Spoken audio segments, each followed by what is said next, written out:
In this video, we're looking beyond the basics of standard flute technique to explore some of the different sounds and techniques used in Elizabeth Brown's haunting flute solo, Trillium. Hi, I'm Lance Suzuki. I am a professional flutist and teacher, and my goal is to inform and inspire your flute practice. When I play a piece like Trillium in concert, I'll usually start with a brief description for the audience. This can help to contextualize the music and give you a few things to listen for. However, in this case, it might be a little more flute nerdy than I would normally do. We'll also be figuring out what in the world this means. If you just want to skip ahead to the performance, please go ahead and check out those chapter timestamps down in the description. Elizabeth Brown is an American flutist and composer. She composed Trillium in 1999, and it was premiered at the 2000 National Flute Association convention. From the program notes, Trillium is a beautiful early spring woodland wildflower with leaves and white petals in threes. The flute language of Trillium is influenced by Japanese shakuhachi and birdsong. As you can see, I've got the flowers and birds on my shirt, so I'm ready to go. Those who are familiar with my channel know that I'm all about helping you to solidify your flute fundamentals. However, sometimes it's important to look beyond the basics for inspiration. In the 20th and 21st centuries, composers have explored many new sounds and tonalities using the standard concert flute. In many cases, these lead to what we call extended techniques. The most common extended technique we often hear is the flutter tongue. However, there are no flutter tongues in Elizabeth Brown's Trillium. Instead, the composer explores unusual timbres and microtones. Microtones are intervals smaller than a half step, and they're usually achieved by using non-standard fingerings. Trillium is full of these non-standard fingerings.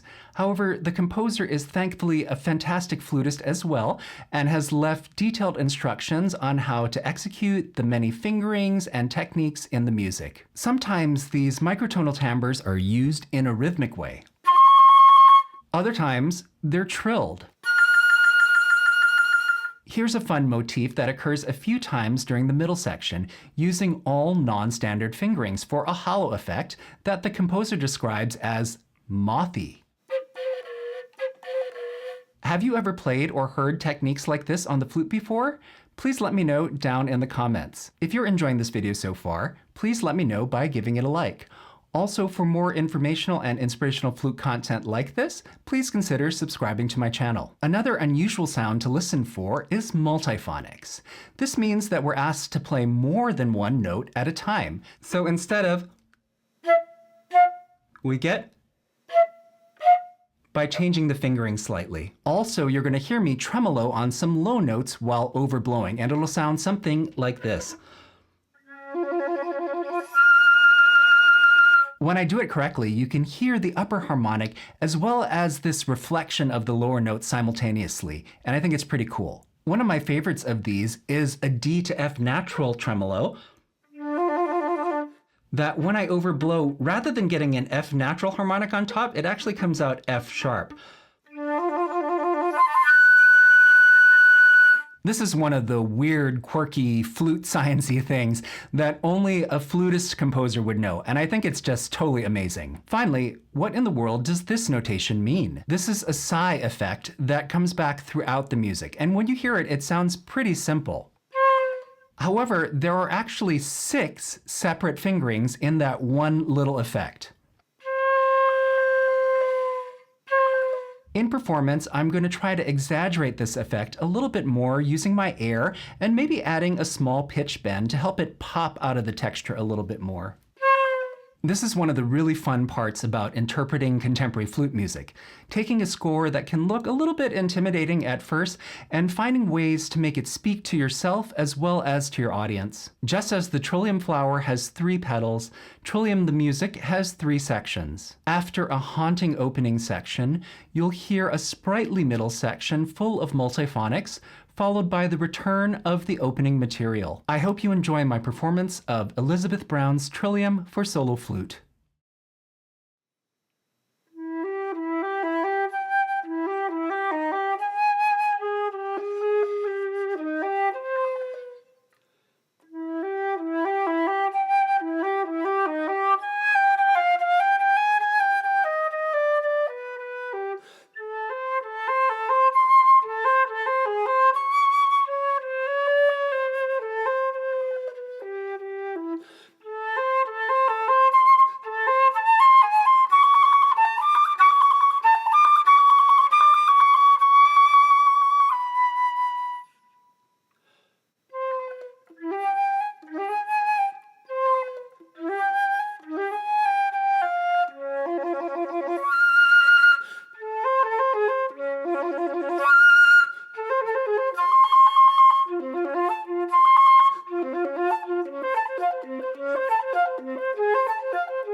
So what did you think? Did you hear some of the effects I described earlier? Did you enjoy the music? Please let me know down in the comments. Also, here are a couple other solo flute pieces I think you might enjoy, so please check those out if you're interested, and thanks for watching.